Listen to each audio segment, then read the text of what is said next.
All right.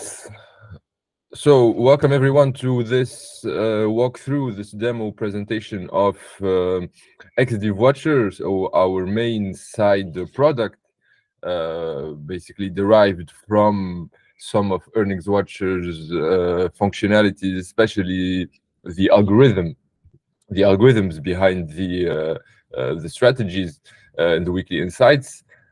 So this will help you basically understand, break down this general strategy about trading around ex dividend dates.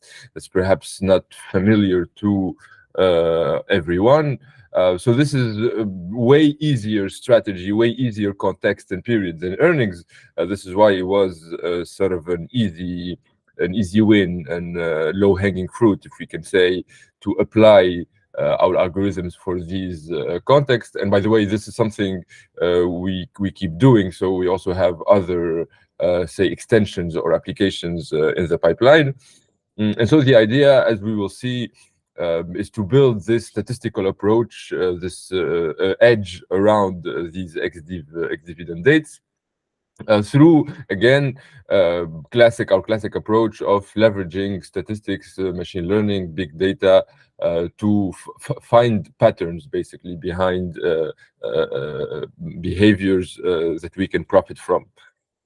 So this is we'll go through this slideshow. As I said, feel free to ask your questions or send them afterwards, and to browse and discover this product on your own. So happy to help anytime. Okay, so as you know, basically the origin behind EarningsWatcher insights and behind our approach, before we even developed the platform and the tools that now help us basically calibrate and investigate any earnings trade, the idea behind approaching this general strategy around earnings is that we basically like volatility events, right?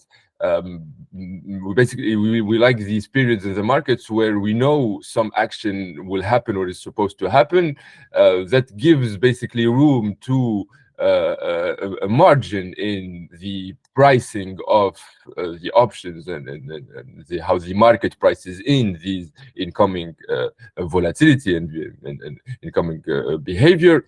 And so it makes room basically for opportunities for the mispricing. This was really the root behind EarningsWatcher, where, for example, the movers, the non-movers, these long and short volatility, based on some signals, if we crunch enough data and if we look for these patterns, basically there is sometimes these opportunities, this mispricing between basically what the market prices in and what the event looks like, right? And we tend to, and the idea is to profit from basically this mispricing, this opportunity in the market. And so the idea was to expand the algorithm. As you know, the algorithms behind EarningsWatcher platform are a set of models that learn from past behavior, from crunching past data. So this past data is very various and diversified, looking from not only the stock moves and stock dynamics of these stocks, the similar stocks, the general market, different indicators about the market, but also looking at different things, the volume of trading, the flow, the general sentiment in the market, so looking at different news. And so crunching all of this together to say, okay, given certain conditions, given certain parameters or behaviors, there is a certain high likelihood of the fact that the mispricing of certain options. And so the fact that stock XYZ has a high likelihood of moving a substantial move. So this is the threshold that we use to benchmark against the average past move. And the idea is that basically we are in some conditions in the market, some behaviors that are aligned to make it likely, basically, to put it in a position for, you can really think of it as, you know, the general market is this way. We also look, for example, at the institutional holders and how their behavior related to certain stocks with upcoming earnings. And so we can say in a nutshell that, okay, given these conditions, because XYZ happened, there's a high likelihood, in a sense of, if the news really diversify or is a bit different from what's expected, the reaction will be much substantial, much more substantial and much bigger than what's priced in, because that's what's happened before in these conditions, in these types of markets, etc. And so the idea is to expand this approach for the behavior on ex-dividend dates. So in a second, we'll see what are ex-dividend dates. But again, as I said, this is an upcoming volatility that gets priced in, but not totally in a perfect sense, right? And so we apply the same approach of, okay, given this, our study of past moves and past behavior, past news coverage, past sentiment, etc. Again, we are in a situation where stock XYZ, for its upcoming ex-dividend date, is put in a position where there is high likelihood of say an even bigger reaction or a smaller reaction than what's priced in. And so this mispricing an option. What is ex-dividend date? It's really a very simple date. So for stocks that give dividends, right? So it's not all of the stocks out there, but so for some of the stocks that have dividends, well, basically, it's there are some dates involved in this process of giving the dividends, right, or announcing what the dividend will be and who will be able to receive it, right? It's not really important for us to focus on all the mechanics behind the different dates, but keep in mind, so there is what we call the record date, the receive date. For us, the most important is the dividend date. This is really basically the date where the stock starts trading without the next dividend value, because sometime before that we will announce a certain amount of dividend, and then we will say that past this date will be the ex-dividend date. Well, people who are holders of the stock will receive this dividend, right?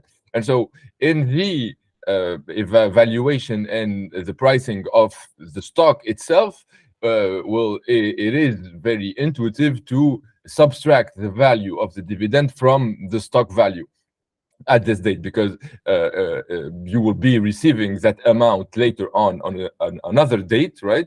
And so that the market will price in this adjustment, the fact that, okay, stock XYZ is trading at $100, let's say, it will be giving a dividend of $5, let's say. Well, it wouldn't make sense for it to keep trading at 100 now that we know this news and that we know that the dividend is coming at this specific date.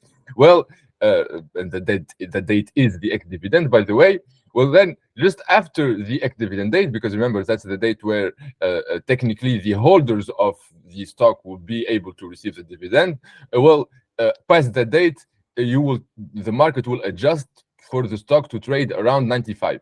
This is the common sense, the common intuition behind it. And so you see directly how there is room for opportunity here, because as you know, same with earnings, by the way, when earnings or when ex-dividend dates happen, they're not the only thing happening in the market. And so a lot of factors play in, a lot of things can play in this price adjustment that we spoke about, of the subtracting the dividend value from the stock price. And so that supposed drop, because that's what it is at the end of the day, the stock price is supposed to drop by the dividend amount on the ex-div date. That's really the assertion here, the hypothesis, right? But we very well know that in the real market, it is very difficult. It's very difficult, or you can expect that, markets are rational, but not that rational, not that deterministic, where exactly the drop will be $5.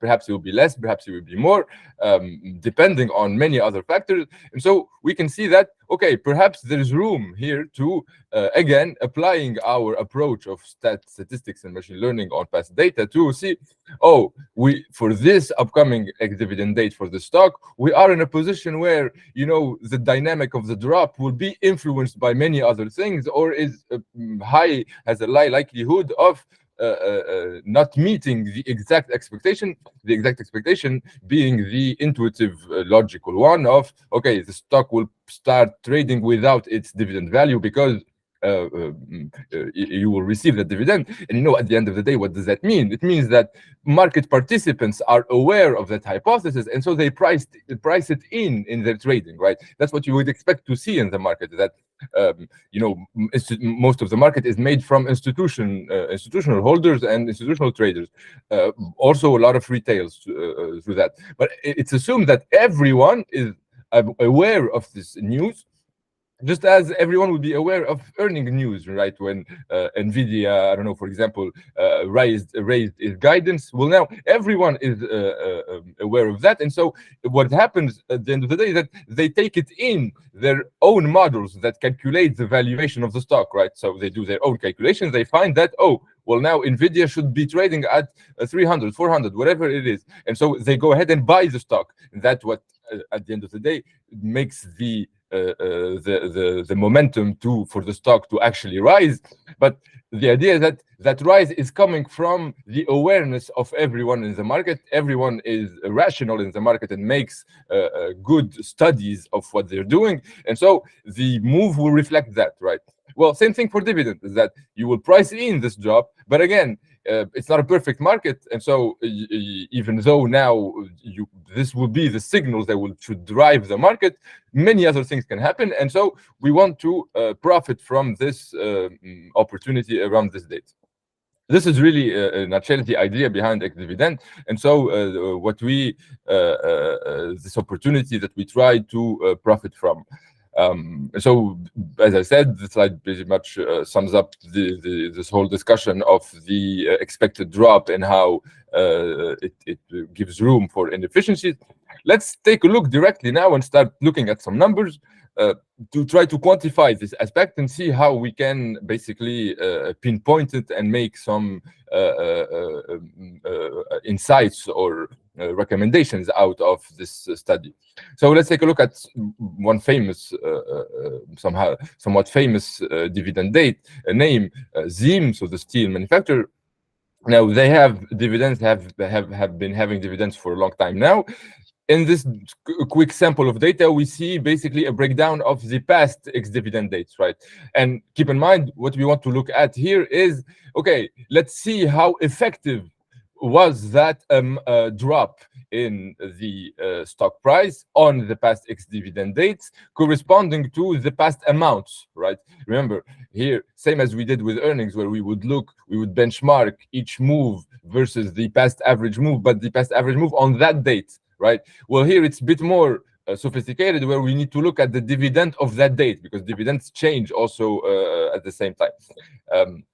And so here, as you can see, for example, we have a sample of Zeem dividends from August of 2021, where the amount was $2, okay?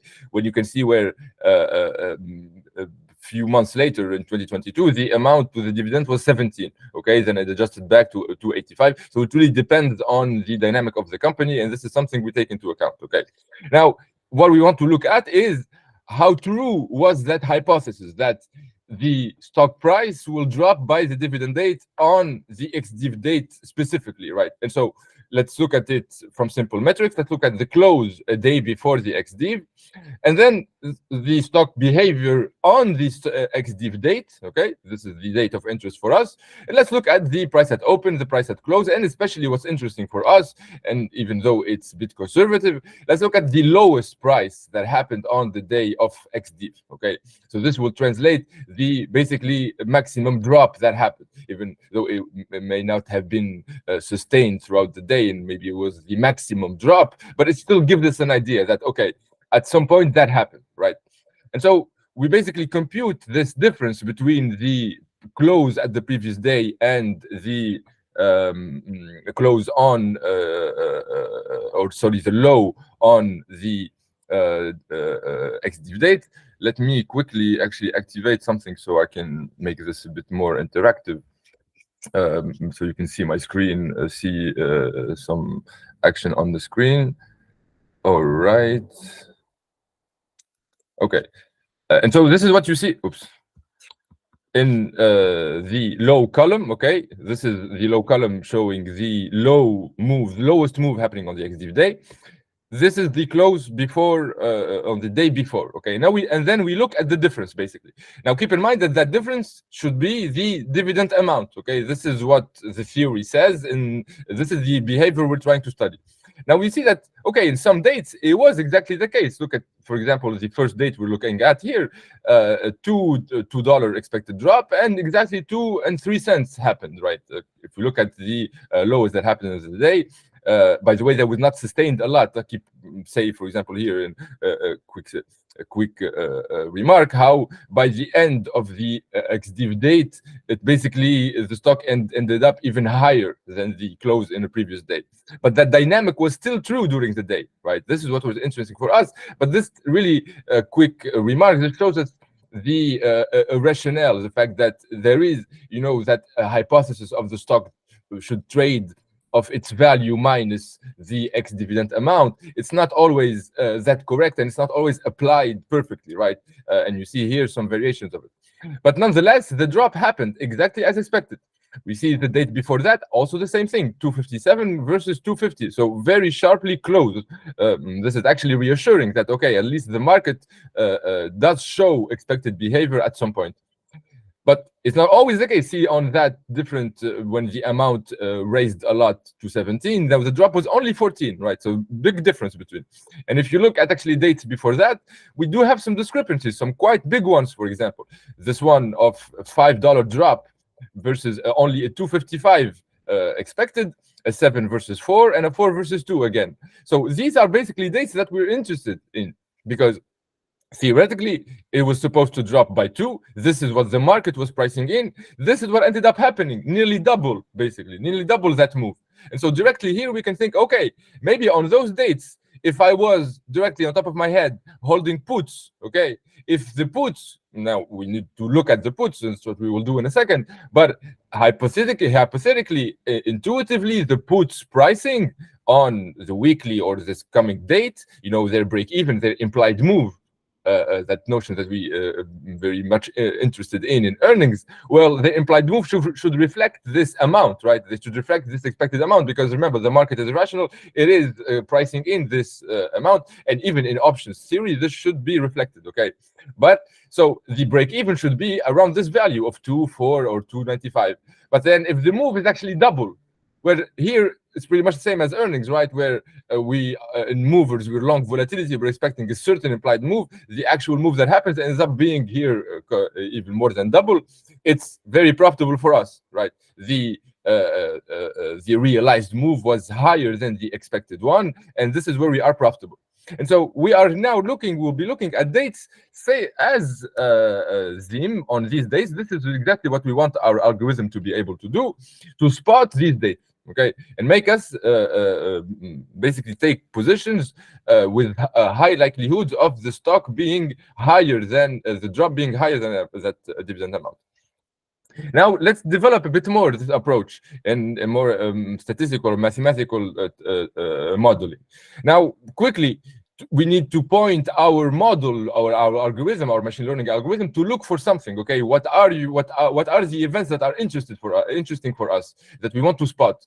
As we've seen in the previous slide, this is where when the drop is bigger. Okay, now let's then define this metric, this new notion that we'll be looking at, the ratio of the drop, so the ex-dividend move that actually really happened, the realized move that we looked at, that was nearly double on some dates, divided by the dividend amount. Now, this will be a ratio where the threshold of 1 is of interest for us, because if the ratio of this, if this ratio is under 1, it means that the move on the ex-div date was lower than the priced in dividend amount, okay? And so this is a move that we will call below expectation, that's not of interest for us. What's interesting for us is when the ratio is over 1, it means that this priced in dividend amount was exceeded, okay? By exceeded, because this ratio is over 1. And so these are the dates that we want to pinpoint to our models, right? Look at all the different data and whatever you can learn from the past patterns and what happened in the past, and let's try to spot dates where this ratio. So again, remember, it's the ratio of the move on the actual move on the ex-dividend date divided by the expected amount. The expected amount that is announced by the company, that's priced in the trading intuition or the trading logic, let's say, compared to what actually happens. And so we can compute this ratio overall for basically a whole stock, looking at all its past dividend dates, and really just looking at the average value of this ratio. So doing it date by date again, as we see in this table, for example, for ZIM, where we added, compared to the past, to the previous slide, we added here this ratio in terms of number. Well, we're interested in the dates where this ratio is higher than 1, and so let's look at the average across all dates to give us an idea of, okay, what is the likelihood, how likely or how present in the past did a certain stock, whether it's ZIM or anyone or any other stock, how well did it behave in terms of this realized move on the ex-div date versus the dividend amount. Well, directly we see that, for example, for ZIM, we have an average of 1.3, right? So this is favorable for us. This is a good sign, let's say, that, okay, even in terms of average, even though the average is not the best summarizing, it's just one metric, but it still points us in this good direction. We do another example with AAP. We sometimes find that stocks have even higher ratio on average, so sometimes as a 2.5, meaning that on average, the stock on the date of the ex-dividend date, well, on average, the move then is actually 2.5 times higher than what's priced in from the dividend amount. That's really what it means. For ZIM, it's 1.3 times, right? But for AAP, it's even highly likelihood, even just looking at all past moves. And so you see this difference amount, this ratio for ZIM, where on the date of interest for us that we looked at previously, it's 1.8, 1.5, 1.5 again. So this is interesting for us. We have dates where it was lower, 0.8, right? So the realized move actually did not exceed. So this is not good for us, because remember, if we are holding a long put position, for example, a bearish position, where the implied move will be close to this dividend amount, because that's what will be priced in, and we will see in a second that that's really what actually happens. Well, dates where the ratio is under 1 are not good for us, because the move did not break our break even, basically our implied move. See, for AAP, we see this behavior actually becoming even bigger and bigger with time, where back in 2021, we had a ratio a bit lower than 1, then we jumped to 2.5, then a 3, then a 5, and we stayed around 2. And so basically since 2022, AAP always overreacted on its ex-dividend date compared to what actually ended up being the move. And so again, this is what we want to spot: dates, ex-dividend date for certain stocks, where again, with the same approach of using this crunching of lots of data and a lot of indicators of past behavior to spot these patterns, where, okay, there's a high likelihood that the reaction will be more than the priced in one, the expected one. Same as for earnings, we will spot that, okay, these stocks are movers or are in good position to basically exceed their expectation on the date of release of earnings. And so this is the approach of using machine learning. Here we quickly, so for example, if you have some background in this domain, one of the interesting, so this is really like what we call a classification task, right? Where we want to classify events to find the events where that ratio that we discussed is higher than 1, let's say. 1 is being conservative, so let's actually even look at higher than 2, higher than 3 times, etc. If we think of it in terms of distribution, here we plot all the ratios, right? These ratios of the move on the ex-div date divided by the priced-in dividend amount. Okay, well, as you expect, the value of 1, that is perfect pricing in, is right over here, right? And so the whole game here, the whole classification task that we want to do is to spot these events where the ratio is higher than 1, right? So it's all this right part of the distribution with a higher focus on the fat tail, basically. This is really our meat and potatoes. It would be good to be able to spot, let's say, this part of the curve, but ideally we want the ratios that are higher and higher, and the higher they get, the better for us, right? And so something that we look at to assess of the credibility or the performance of our model. Keep in mind, this was really, say, the theoretical performance. Now, ExDivWatcher has been live for a bit more than a year, okay?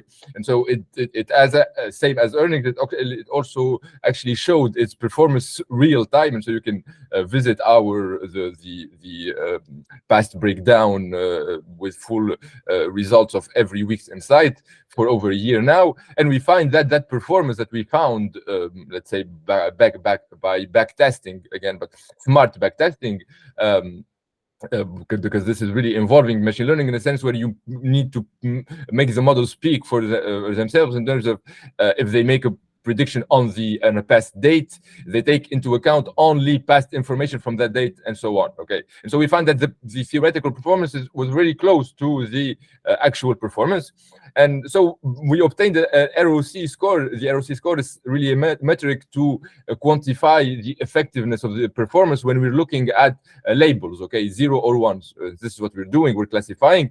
The 1s for us are where that ratio is way higher than 1. Again, as we looked at.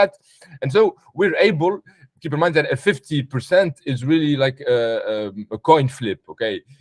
65, meaning there is a big difference coming from the patterns that the model was able to find. Okay, now so let's perhaps look at some concrete examples of what the model found and what the insights would look like. This really is as a quick slide just to see what kind of insights we'll be working with. And so, for example, one insight that would be is that a stock such as SLG that is expecting to have its dividend date on this date with this amount, given this was the stock price a day before the ex-dividend date, and so our model basically highlighted certain probabilities, okay, of what is the probability of the ratio being higher than 1, higher than 2, than 3, and then 5. Okay, so we're taking the extreme, even that fat tail event that we want, and so we will want to select the dates spotted with high probabilities going as far as possible to the 2 ratio, 3 ratio, 5-time ratio. And so, for example, we can see that this example of PGR right here with very high probability to moving the ratio being above 1, okay, 97%, then 71%, then 56, and just a 19% to be over 5 times, okay? But it's still good for us. And so what ended up happening was that here it was actually a date. Let's see, there was the ratio was even -1 to 2, so it was a sort of a miss by our model, which is expected because this is again a 65% statistical edge, and so keep in mind not 100% will be correct. The idea is to find basically to do this over time enough so that the winning trades compensate for the losing. There is no 100% win rate anywhere, and so the idea is really to calibrate to be ready to not endure big losses, but at least but be well positioned to big wins. Okay, and so other good examples are, for example, so BKE here on January, we see the ratio was actually of 14. Okay, so this was even something way higher. Actually, the event we're looking at for PGR had a ratio of 12. Okay, so this was even higher. In that exactly the fat tail that we discussed on the previous slide, right, where the past event, these are the events, the ratios that we're looking for. And so this is the kind of insight we'll be dealing with of, okay, there's a high probability of, we will select basically to be conservative the 3 times or ratio being even superior to 3 times. And hopefully we will spot cases like this BKE, this EOG, also where the ratio was 3. So 3 times move, 3 times higher move than expected. Keep in mind that this will also depend this is what we'll see now in the execution, how to play this. We did remember the benchmarking, looking at so that ratio in our analysis, etc. Now our benchmark is that dividend amount. Okay, how much is the dividend amount on a specific date? And the idea is that, okay, the ratio that is spotted is supposed to be higher than 1. So can we take advantage of that? Now, can we take a position where our actual break even, the implied move again, should reflect that dividend amount? Okay, so in the platform, in the ExDivWatcher platform, you can find actually the breakdown of, so every upcoming Ex-Div and their past, so the breakdown of their past move on Ex-Div dates and that average ratio, etc. And so we also look at the money put. Okay, this reflects the default position of a drop, or to take account of a drop. And of course, keep in mind, various calibration gives various risk profile results, right? But let's stick with the classic at the money default put. And so usually that amount should, we would look for plays where that amount is playable again in terms of comparison to that dividend amount. In a nutshell, a certain stock is supposed to drop by X%, right? This X% coming from the dividend amount.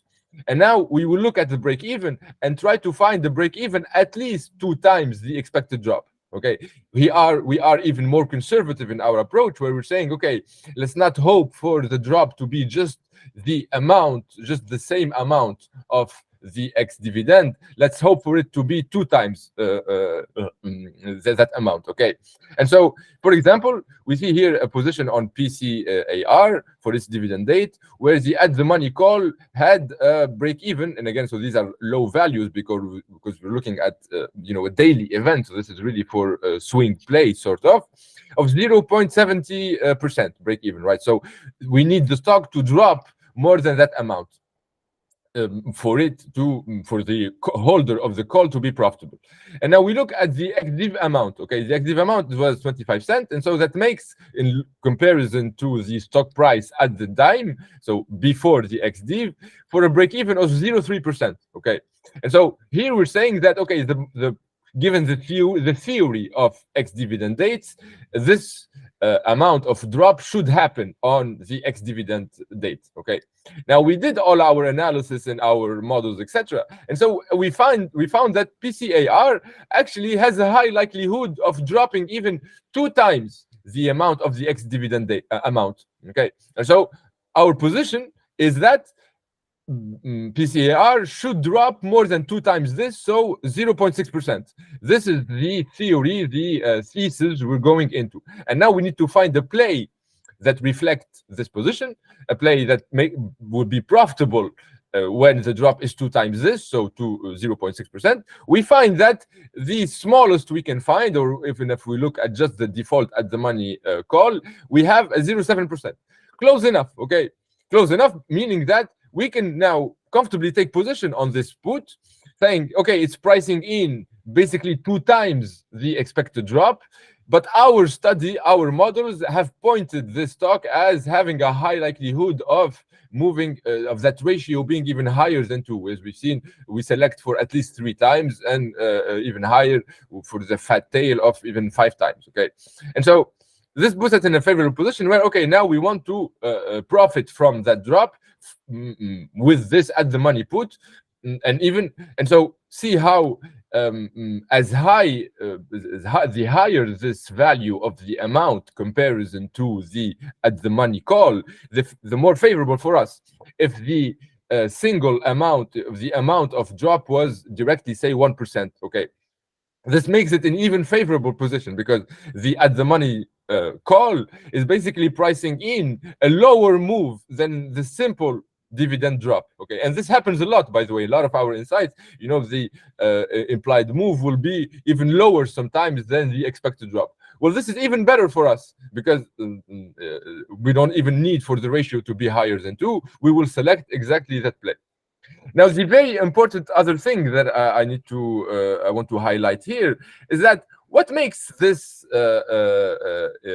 Ex-Div play sort of profitable or actually even more interesting in a certain sense than earnings.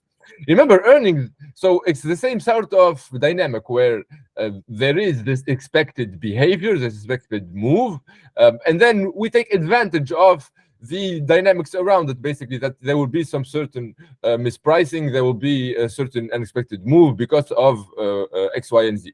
Well, here, same thing for Ex-Div, but the big difference, and even the elephant in the room, is that for earnings, we have that big, wolf of IV crush, of the implied volatility rise, then crush. Okay, and so that phenomenon of IV crush makes it more difficult for us or for anyone out there to profit from these earnings moves, right?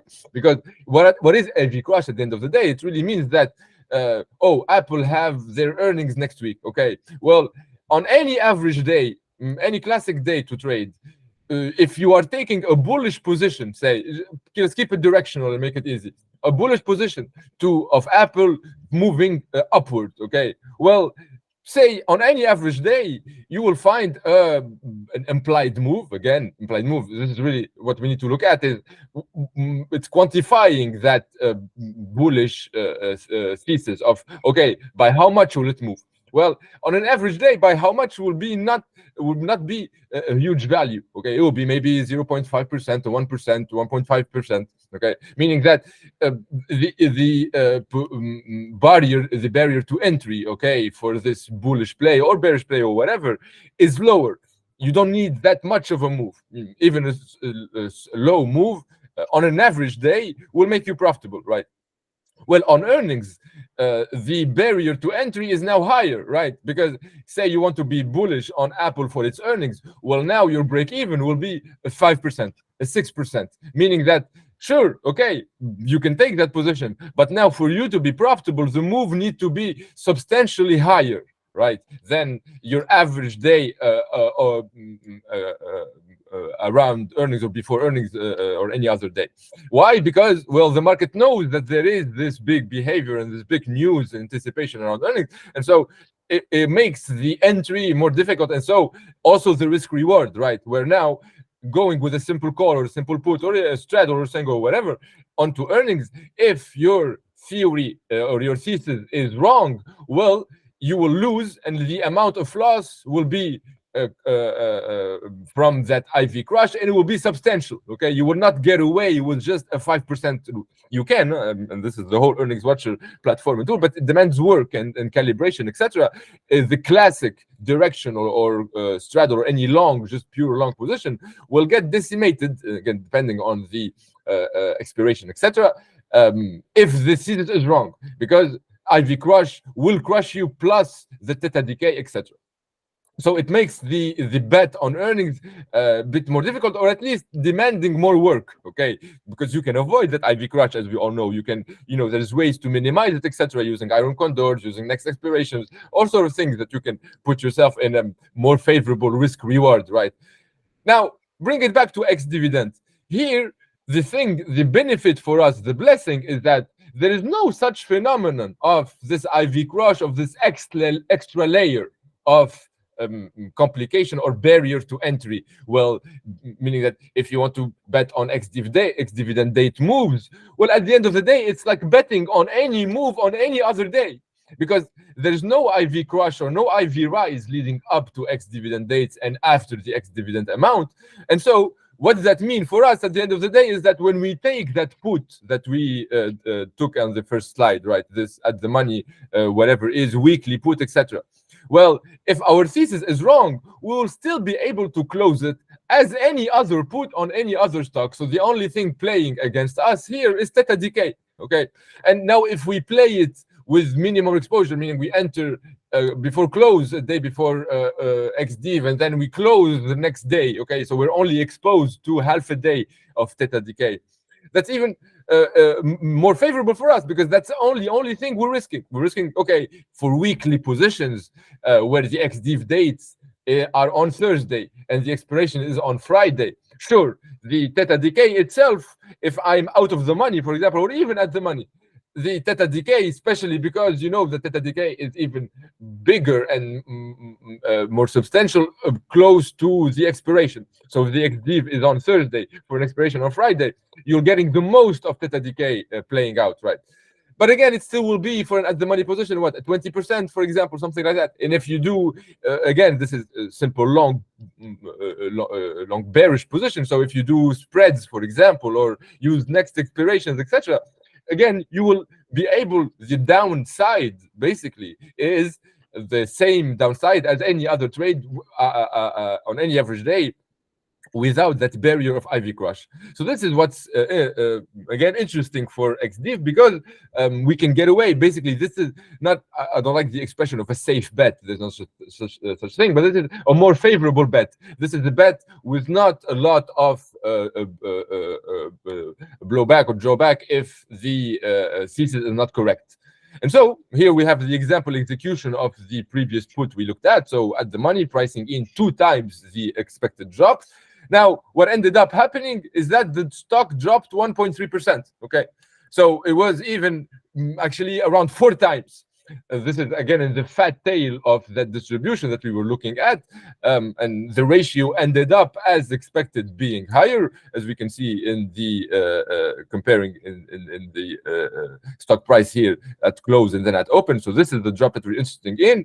And throughout the day, our position, so again, this at the money put was profitable, at least at open. Okay, this is the part we're interested in, and we were able to close it by 50%.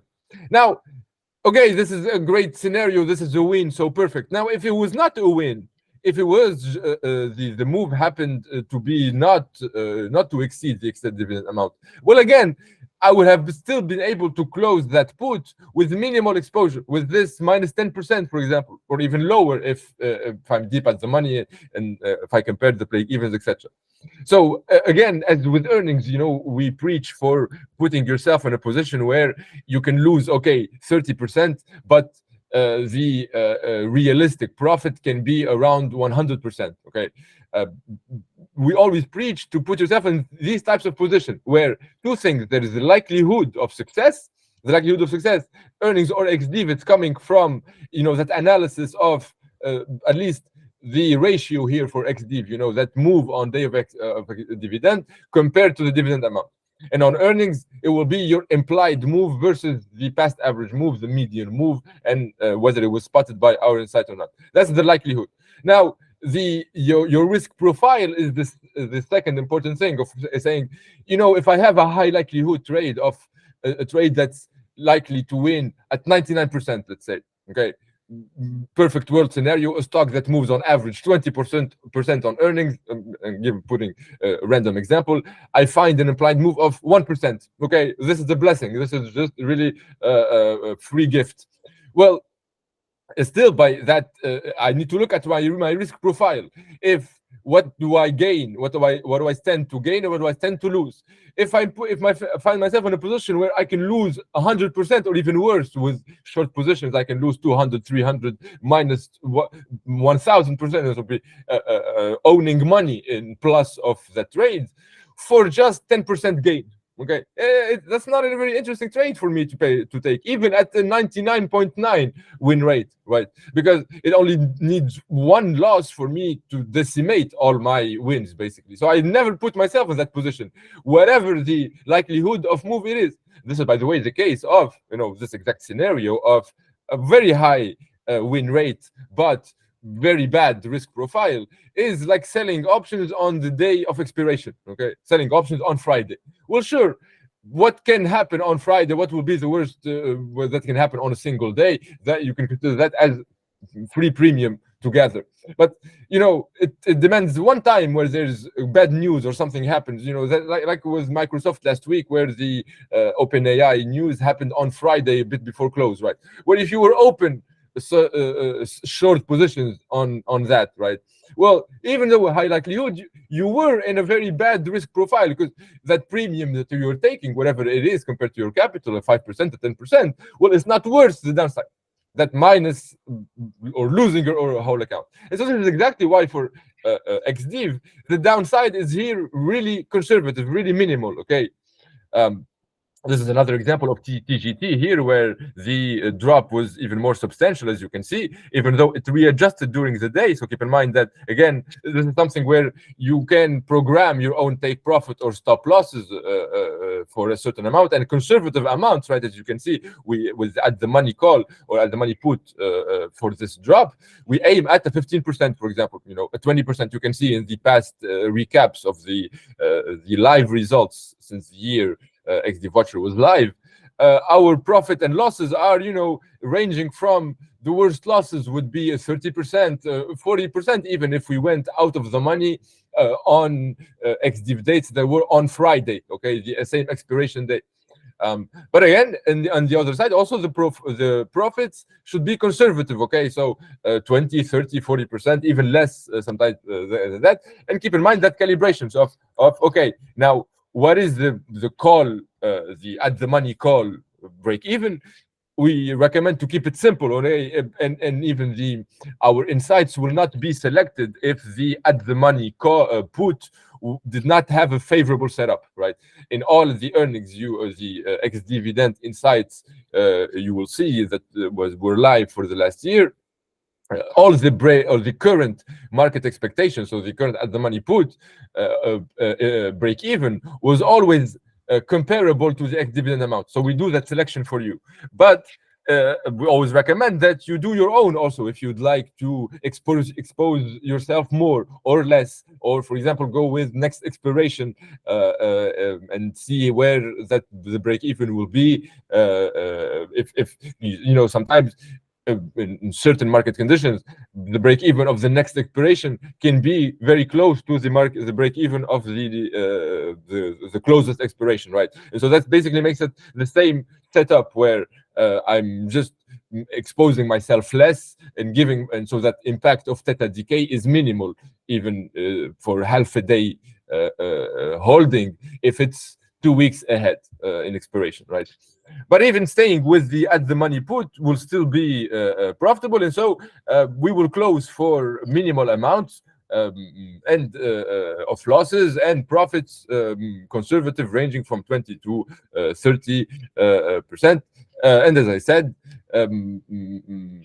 make sure if you are more sophisticated, or a lot of people who actually do spreads, for example, and so cover themselves against the move that way. It's all about calibration and risk management, as we do with earnings, and the statistical edge, right? Where clearly, so we had a 65% theoretical performance. Overall, the live one was around 70%, right? And so, as with earnings and as with anything, you don't basically bet your whole portfolio on one position, okay? This is, again, something to be diversified. This is something you can add to your earnings trades or whatever trades you're earning as a signal that happens on also a weekly basis. We usually send the insight on Tuesday. And so easy to calibrate, easy to put in place, and especially with low downside, right? This is really the good expectation, is that it's not that risky of plays, and they don't demand that much calibration. All right, so this is the end of the presentation. I hope it was helpful. Feel free to reach out if you have any more questions. And thank you very much.